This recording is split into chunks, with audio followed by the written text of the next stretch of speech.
and welcome to the Historic Scotland podcast. My name's Sarah McGilvray. I'm an actor and writer with a passion for people, place and story. Each episode we travel to a different site, chat to the people that take care of it and uncover its surprising story. Today we're at Caerlaverock Castle in Dumfries, quite literally unearthing the tale of a family that spans continents and attempting to solve a problem that's had archaeologists scratching their heads for years. How did a piece of glass from the Middle East end up here? To find out, I'm chatting to Samuels-Lyons, one of the stewards of Caerlaverock Castle. We're kind of like the keepers of the castle, and we look after it and the grounds and the visitors all at the same time. I'm also meeting Judith Rowett and Lynsey, Haworth, both in charge of collections. A lot of sites you find potteries that have been made like in France and imported in, but for the most part what we find here at Caerlaverock is it's all Scottish made pottery. So it's really exciting because sometimes when you look more closely at collections you start to see these signs of human life and the people that worked on them. So I don't know if the potter would have thought this, but we do have examples in the collection where we have incredibly clear thumbprints, and it's a wonderful sort of look back. It sort of makes you just stop and think that no, these were actually handled by real people. They're not just things that we've shoved in a cave. And we're talking to Stefan North Sagrott, who's the archaeologist for the area. Everything is being made for the castle and used at the castle, and to have all of that together is exceptionally rare.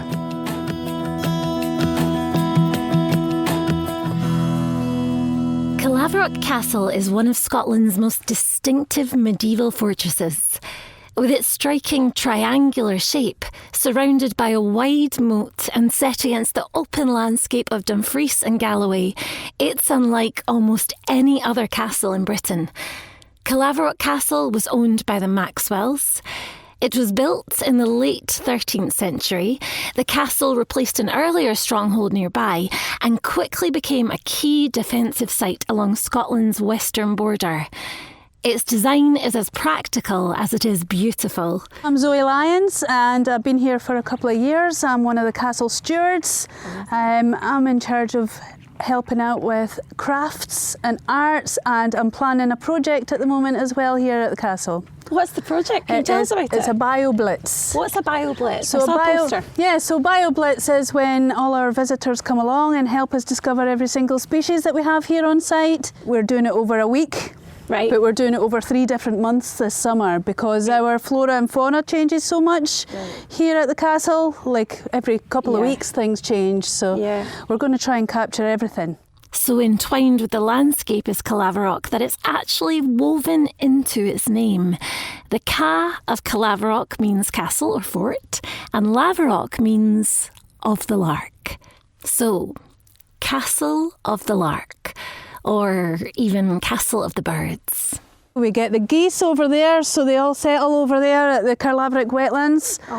So they come here every winter, and then when it's time for them to leave, most of them are leaving at the moment, and then we'll get the arrival of the swallows who live here all summer, and it's a busy nature place. Ah, fantastic. And the same with the plants and fauna and everything as well. Yes, we get lots growing round about the moat and out in the woodlands. The wetlands over there, WWT wetlands. And they have lots of birds, so that's where the geese go in the winter. So they're quite famous, those geese that come and stay here for the winter? Yes, because at the wetlands, before the wetlands was set up, there was, their numbers were really reduced. I don't know, doing conservation for them and stuff. They helped to build up the numbers again. Oh, so they've seen them increase? Yes, they've seen them increase a lot. That's amazing. No, it's really popular as well in the winter. Oh, how lovely. And can you see them from the castle sometimes? Sometimes, yeah. So they all settle in one of the fields just over there, and then they all just take off at the same time, so you can hear them before you see them. Yeah. But then you're always watching for them, and then you catch them all flying overhead and stuff. No, wonderful. They're beautiful. And is it the Solway Firth we're quite close to here? Yes, yeah. So I think 800 or so years ago when the castle was active, the firth wasn't as built up with sand and silt, but it has ever since. Oh wow, so the landscape and the environment has changed so much. It has changed a lot, yeah. So when the family lived in the castle, the forest wasn't here. Oh, is it not? No, it looks like quite a big forest. It is an ancient woodland, right? But it's not as old as the castle. Wow, so the castle, so it would have been much closer to the sea at the time. Yes. And there wouldn't have been any of this forest. It's quite different. Yeah, so it has changed a lot.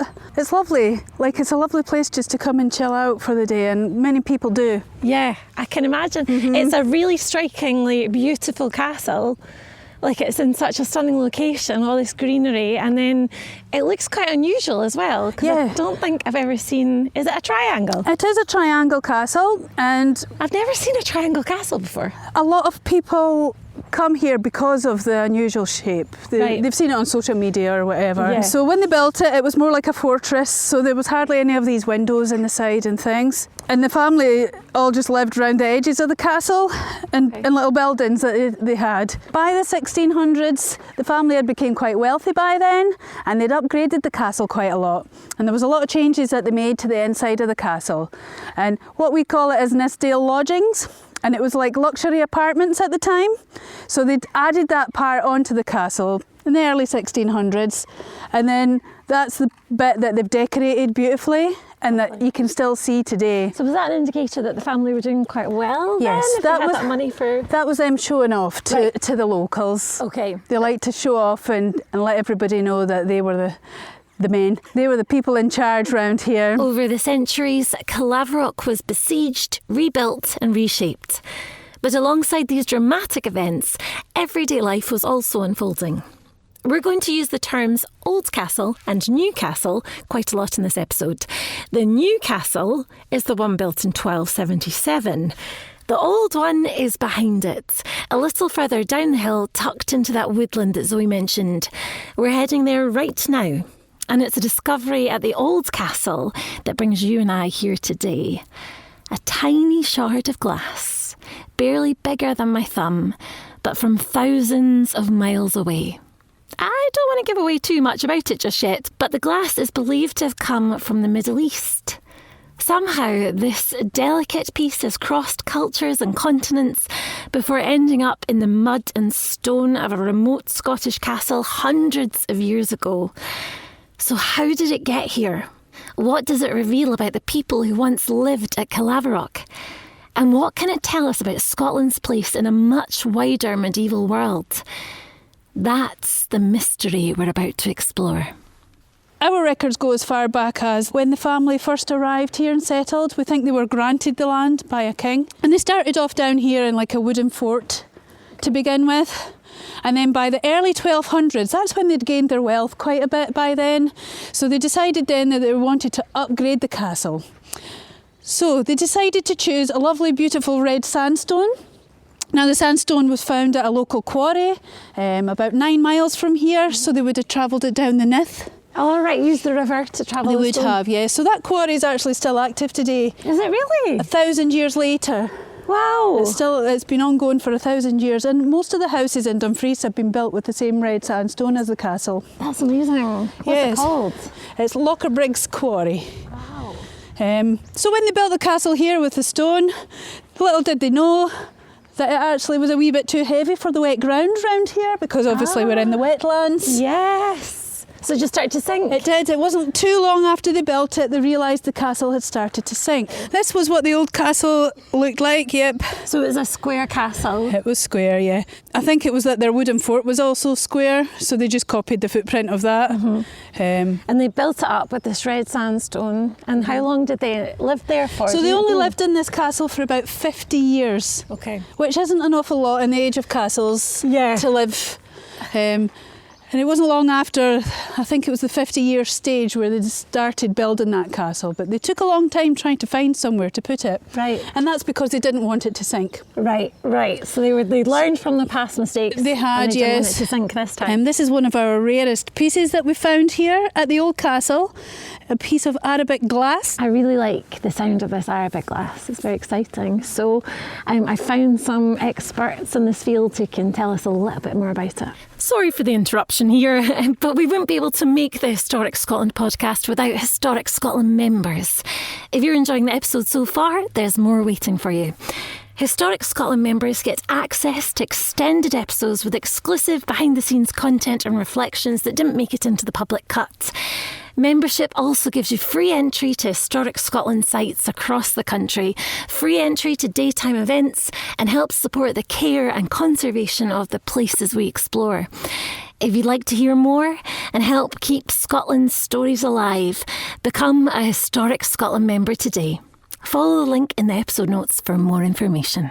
I'm Judith Rowett. I'm the Regional Collections Manager for the South West, so it's my responsibility to look after all the collections that we have associated with sites like Caerlaverock. I'm Lynsey. Haworth. I'm the Collections Access Manager, so part of my job is research and making our collections physically and digitally accessible to different audiences. And I'm Stefan, North Sagrott. I'm the Senior Cultural Resources Advisor for our South region, which in effect means I'm the archaeologist for the area. So I kind of advise on the archaeology of our sites, on sort of creating archaeological digs to kind of understand them better and do research, and also kind of advising colleagues when they're doing work what other kind of protection we'll need to put in place to make sure the sites are protected. And do you all work together quite a lot? Would your work all feed into each other? Do you have to be in touch? Yes, Lynsey and I are in the same team, so we're in the collections team. But yes, Steph and I have worked quite a lot on various projects over the years. Yeah. We have sort of everything we do kind of feeds back into each other's work and things. So obviously from archaeological digs we do find objects which may eventually become collections items, which then Judith has to manage and Lynsey has to help understand and research and make accessible and things like that. And then as Judith was saying as well, sort of for 2018 to 2021 or something, we were doing a huge research project at Caerlaverock where we were looking at kind of not just the collections but kind of the history of the castle, the archaeology, the landscape it's within. We were kind of bringing lots of different specialists to look at historical records, to look at the woodland around the sites, and to study the botany of the area. Every single artefact I think was re-looked at kind of and reappraised by specialists with new knowledge. So what brought about that project in the first place? And were you looking at objects that are already in the collection and then also finding new ones? Part of it was driven, sort of the main reason was driven by our interpretation team who managed kind of the signs and the guidebooks and the audio guides, because they wanted to have up-to-date research to inform new interpretation of the castle. And so that kind of obviously set us a lot of research questions we already have and other ones we had when we sat down and thought about what we wanted to do. And in terms of kind of, it wasn't necessarily new technology, but just sort of new specialists and developments in the understanding of different objects and artifacts. A lot of what we have come from excavations in the 1950s and 60s and sort of were looked at then and then put aside and things, and so it's looking at these things 60 years on. Yeah, and with the Islamic glass, we got funding from the Arts and Humanities Research Council in 2022, I think it was, to undertake a community-based project. So we were using XRF analysis. What's that? So XRF, it's kind of pointing an X-ray beam at an object, and that displaces the electrons in the atoms that make up the object, and it emits secondary X-rays. And those secondary X-rays are characteristic of the chemical elements that are inside an object. So we were using that on the Islamic glass, and that helped us pinpoint where it was made. So we found that soda, lime and silica glass made up the fragments of the Islamic vessel that we've got, and that helped us pinpoint that it was probably made in Egypt or Syria during the 13th century. And we were also able to use it to form a community outreach project with 2 Muslim groups as well. So sort of showcasing the glass to them and talking about kind of the links between Scotland and Islam, and getting them to do creative activities focused around the glass as well. So it was a really lovely project and a different way to use the collections. Yeah, that's amazing. I mean, there's so much going on there. Like the science that you can then use to pinpoint it is incredible. That is mind-blowing to think that you can actually do that and then know that that's where that glass came from. And I think that's why carrying on research is so important, because the technology and the science, it's always evolving. So as the decades go by, there's new ways of us investigating things and learning new details. We are now at the site of the old castle, and is this the place where the Islamic glass was found then? Could you tell us about the finding of the Islamic glass? The site looks very different to the new castle. There's much less of it upstairs. In fact, there's nothing really of it standing above ground level. In the 1990s, colleagues wanted to understand more about this. Everyone thought it was probably an old castle, but there'd also been suggestions previously that it might have been a Roman fort as well, because it is so square and because we know there's a fair bit of Roman activity in the area. So kind of one of the questions was, what is it and how much can we understand about it? So fairly extensive excavations were undertaken on behalf of Historic Scotland by SUAT, which is the Scottish Urban Archaeological Trust, and they excavated the entire platform site you can see here. So we've got kind of what is roughly a rectangular platform surrounded by quite a sizable moat. The moat itself is about 15 metres wide and 2 metres deep, and these days it's a bit marshy and things like that, but would have been full of water, as we can see in the graphic ahead of us as well. And so, over a couple of years they excavated the site, and within that they found traces of a number of buildings and kind of helped establish the sequence of the site. And so we know that sort of the first phase of it, when it's being built in the early 13th century, is a timber hall. So obviously that's where kind of, the work were taking place, the feastings and things like that, for probably John Maxwell, who was one of the stewards for Alexander II. And as well as the hall, they also had a stone-built sort of chamber range, so that's where the bedrooms and things like that would be. And at that very first stage, that was it. So whilst we call it a castle, it's more like sort of a manor house with a moat around it. So that's quite common down in England, getting moated manor houses and things like that. But over time, over kind of 50 years, we see they build a stone wall enclosing the area. They build these corner towers that you can see on each one of them. And then they kind of extend and enhance the buildings and things like that as well. And so it was just during the excavations, whilst they were excavating the hall, that's when they found the Islamic glass in the base of it. And was that quite a surprising find? I think it would have probably one of those eureka moments for any of the archaeologists finding it, and they would have got very excited and been slightly confused by what they were seeing as well, because as far as we know, it was the first bit of Islamic glass found in Scotland. There's sort of been some other bits and pieces known about from England, but in Scotland, and to find it here in what is now the middle of a woods, sort of feeling quite remote, is quite a surprising thing. Obviously, back in the 13th century as well, Caerlaverock wasn't as remote as it is. This was actually a much more hustling and bustling area. One of the reasons the castle is built here is to sort of not control the access, but kind of watch over the access running east-west across this kind of north coast of the Solway Firth. The River Nith, which is to our west, there's a fording point on the river as well, so that's where people would cross without having to go all the way up north of Dumfries and back down again. So it's strategically a very important point. So whoever had the castle and controlled it was a fairly important person. It's nice to think of it as like a bustling area with all this like people coming in and out all the time as well, compared to how sort of it feels quite remote and peaceful now, but the fact that there was so much activity, so much going on. And what makes the finding of this Islamic glass so sort of important? I guess, as Stefan says, it's as far as we're aware, it's the only Islamic glass that's been found on an archaeological site in Scotland. So a really big find. There's a couple of theories as to how it came to be here at Caerlaverock. One of them is that it was brought back by somebody who fought in the Crusades, and the other one is that it was traded through Venice and arrived here that way. So with the Crusades, obviously a very complex area of history, but broadly speaking, it was a series of wars that happened between the 11th and 13th centuries between predominantly, but not exclusively, Christians and Muslims. And the basic idea was that the Christians wanted to recapture the Holy Land, so the areas around modern-day Israel and Palestine. And as part of that, there was fighting in some of the modern-day surrounding countries as well, including Egypt and Syria, so where we think our glass may have come from. And it could be that somebody who was fighting and was over there came back and brought these back with them, sort of as a souvenir. There is kind of evidence that sort of Scots were going out to fight in the Crusades. Originally, it was more people from France, Germany, and Italy. But by the time we get to the 13th century, there's more evidence for the Scots, and it could be that there were more of them going, or that there's just more evidence for it. We're not entirely sure.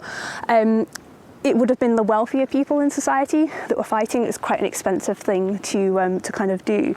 So we don't have any direct evidence that the Maxwells of Caerlaverock were involved in the Crusades, but it's not beyond the realms of possibility. The other sort of theory about Venice, so at this time Venice was a really important trade link between the East and the West. So with the East you've got the Byzantine Empire, and then you've kind of got Muslim controlled territories beyond that, and Venice occupied this strategic point between these areas because of where it's located. So it had trade routes over land and by sea. We know that amongst the luxury goods that were coming in from the east were things like sort of spices and silks and glass, like our Islamic glass. So it's possible that it was sort of brought into the country that way. That's amazing. And what would it have been a part of? So Islamic glass, am I right in thinking it was some sort of beaker? Yeah, so based on the sort of shape of it, we think it was a drinking vessel or beaker. There are other examples of sort of similar glass that exist in collections in like whole sort of pieces as opposed to fragments that can be found in museum collections all over the world. Again, from about the 13th century, and a lot of them again from Egypt and Syria, and they've also been identified as these drinking vessels. A lot of the surviving pieces from a similar sort of date and place are like ours in terms of they've got this like blue band that goes around it that's enamel. They've got Arabic inscriptions in them, so the one that we've got has got part of the word eternal on it, and there's a theory that that might have been like a part of the Quran, like a sort of Quran verse on there. And on ours we've also got some white and red decorative design, and the XRF analysis also showed that there would have been gold gilding originally as well. So yeah, other examples are very similar to that, but a lot of them have also got other designs such as like scrolling or geometric designs. Some of them have got fish on them as well, and apparently that was a symbol of like a good omen and sort of prosperity during this period. So yeah, there's lots of sort of different options as to how our vessel could have looked, but unfortunately we'll just never know. It sounds like it would have been quite a beautiful piece, however it was though, right? Yeah, absolutely. One of the most famous examples that still exists is like a whole vessel is in the V&A Museum down in London. It's called the Lock of Eden Hall, so it's sort of beautifully decorated with like sort of reds and blues and little bits of greens, and there's evidence for that being in sort of Cumbria in the north of England in the 17th century. It's believed to have been made in Egypt or Syria around the 14th century, so it's a little bit later than our vessel. And that it was included in the will of this guy called Sir Philip Musgrave, who was the owner of a house called Eden Hall, so that's where the name comes from. And the word luck was used in the north of England at the time to describe objects that were sort of like exotic. So what we find with the Lock of Eden Hall is that it was considered to be a really sort of prestigious item, and it actually had its own sort of safety case made for it about a century after the glass itself, which still exists. So that's one of the reasons that it's probably survived so well, and it's likely that the vessel that we had would have been as wealthy and sort of cared for item as what the Lock of Eden Hall was. So a very sort of prestigious item that would have shown quite a lot of... Yeah, absolutely. And the fact that so many of these types of objects survive, it does like suggest an element of commercialism, but it still would have been a luxury product. The majority of the population wouldn't have been able to afford these types of things. And is it quite surprising that that it survived? I mean, it's very old. So, isn't it? Like from the 1200s, that's the sort of time period we're working with. Yeah. So how did it manage to survive so well? I mean, I would have thought that glass would, am I right in thinking it would sort of degrade over time? There is some deterioration on the surface of it, particularly when you kind of look at it kind of under like a microscope. We also did digital documentation of it, so kind of creating a 3D model, and that really allows us to sort of zoom in and see the detail. So we can see that there's damage to the enamel. A lot of the sort of visible traces of the gold and the red have worn away. But yeah, it is incredible that it's still, the pieces we have are still in fairly good condition. Obviously, we are missing a huge quantity of it, and we just don't know where that is. Could it still be there in the old castle? Could there actually be there is a chance, because sort of the excavations weren't completely intrusive. There is still a layer of deposits, but because it was found in the floor layer, it's very unlikely that it would have kind of gone underneath that floor layer in some way. And I think that's one of these things which interests me as an archaeologist is, how has it happened? How has 3 fragments of the vessel ended up in the floor of the hall? Because obviously, as we were saying, it's a incredible object. It would have been the owner's prized possession. So what's happened to it to end up being broken? Is that someone has knocked it over and sort of gone, oh, we better hide this, hopefully they'll have forgotten about it, and some of the bits have just ended up in the floor, kind of the floors back then would have been kind of beaten earth with hay and things on them and things like that, so nothing like it's not slipped through floorboards or anything like that. Or has it happened in a fight, an argument? Has someone broken it? Or is it just when they've abandoning and moving out the castle and moving to the new one that it's got dropped and broken or something as well? Unfortunately, we don't know because we've never come across the rest of it, but it's quite interesting to think about that and why that's happened. One of the things we did as part of the AHRC Arts and Humanities Research Council project is we worked with an artist who created a digital reconstruction of what the whole vessel might have looked like.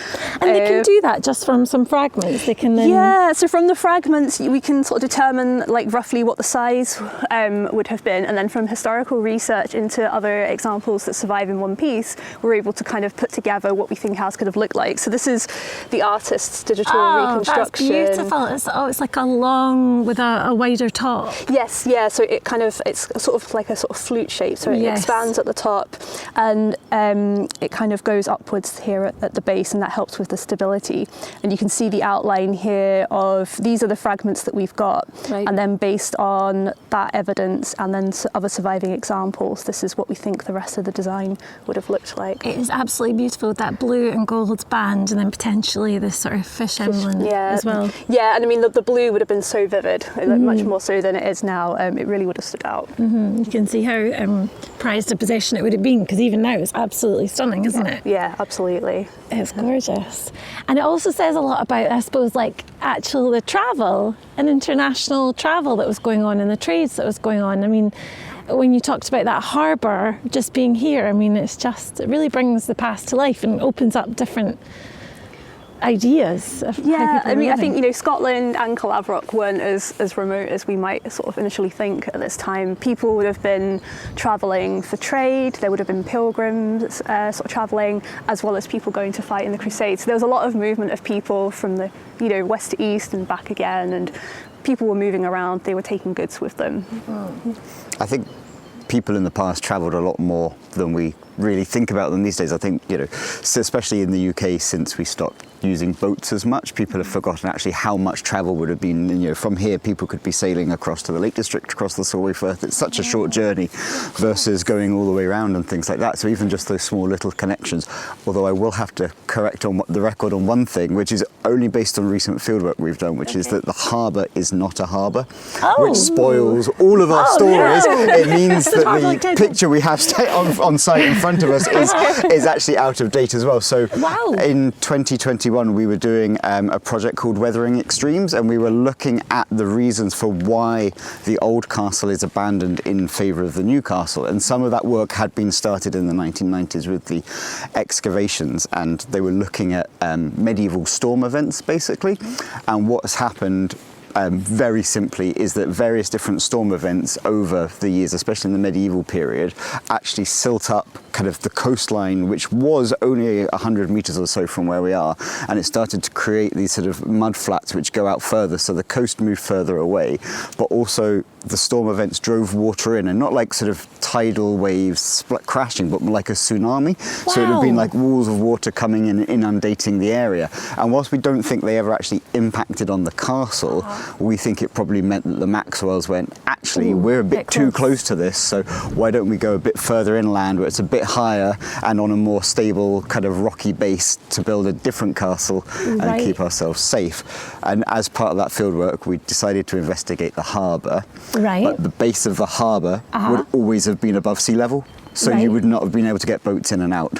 Oh, right, so it wasn't a harbour. So it wasn't a harbour, it's still a rectangular, kind of fairly big structure, and we think it might have been a medieval fish pond.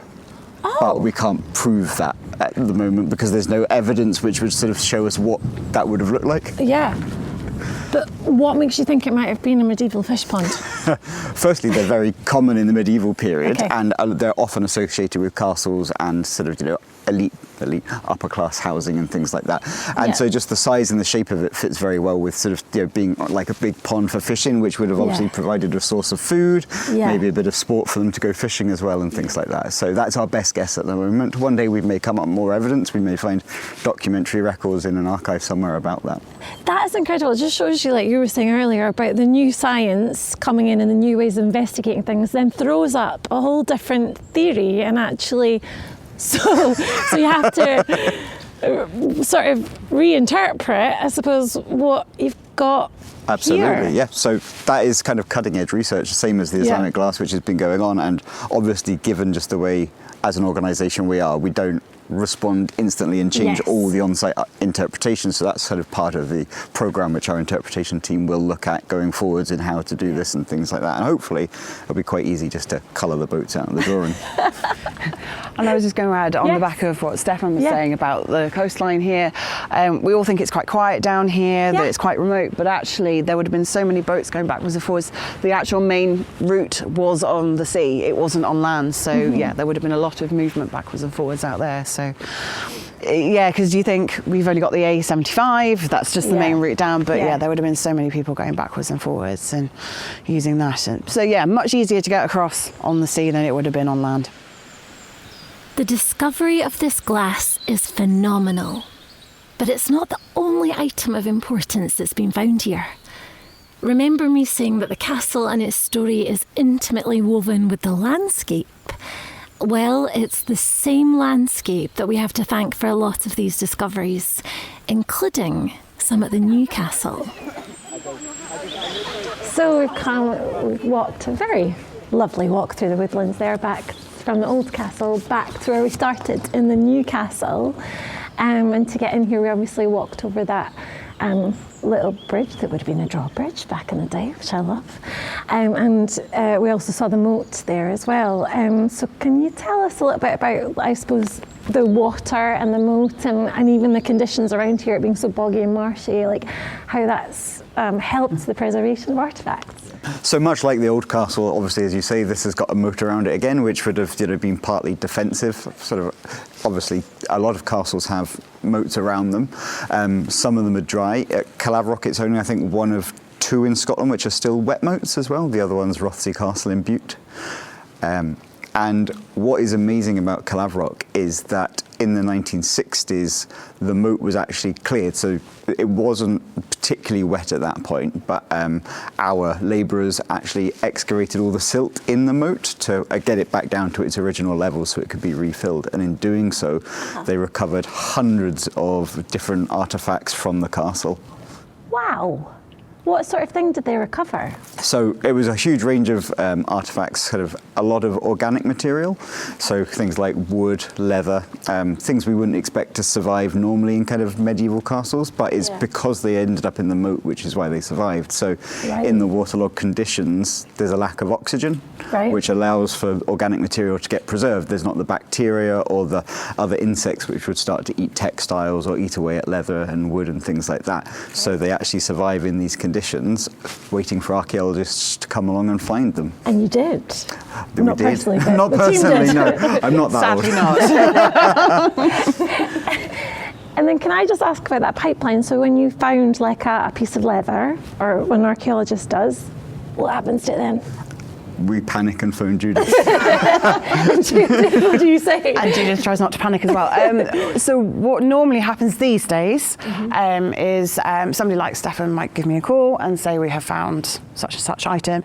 It depends on the object where it's been found. It depends how fragile it is. It depends what conditions it's in.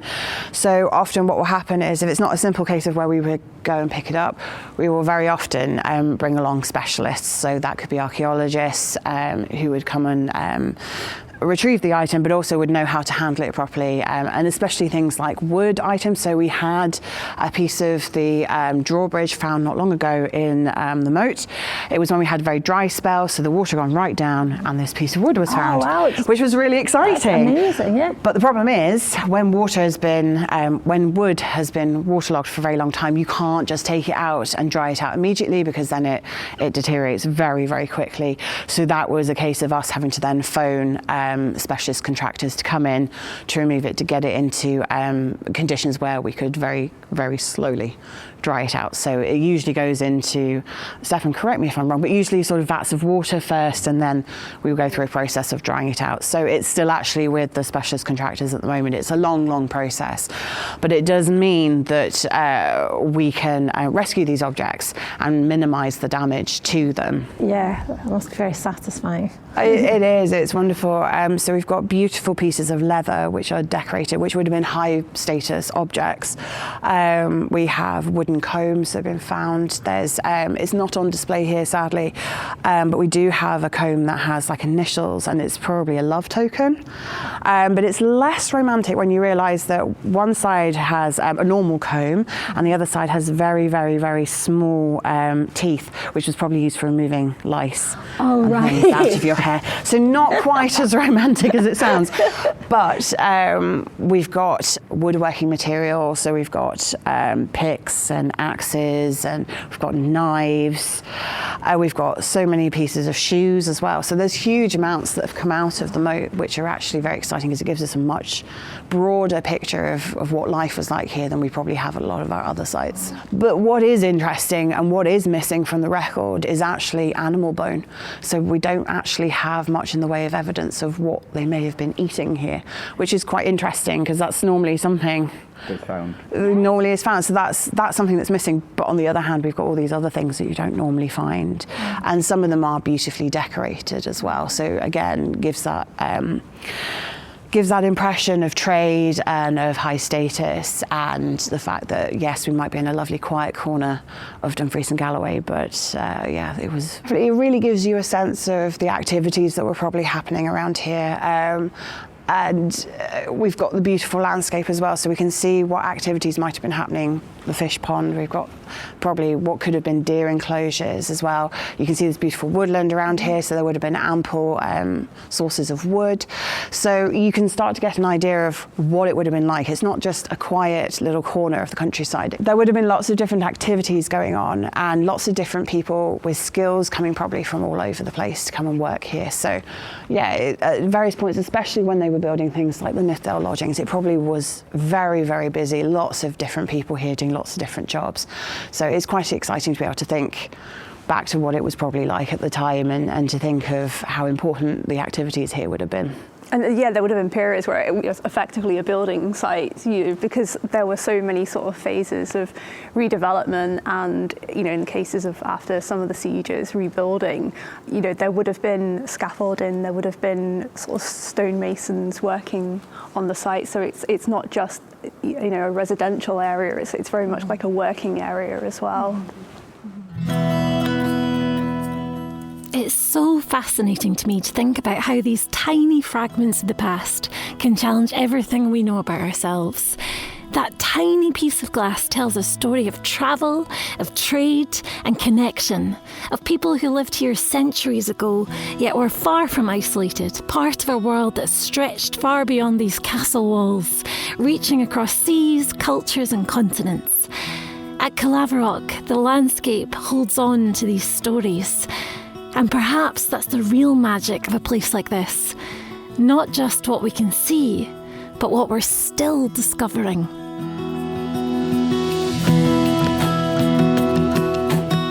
This has been the Historic Scotland podcast.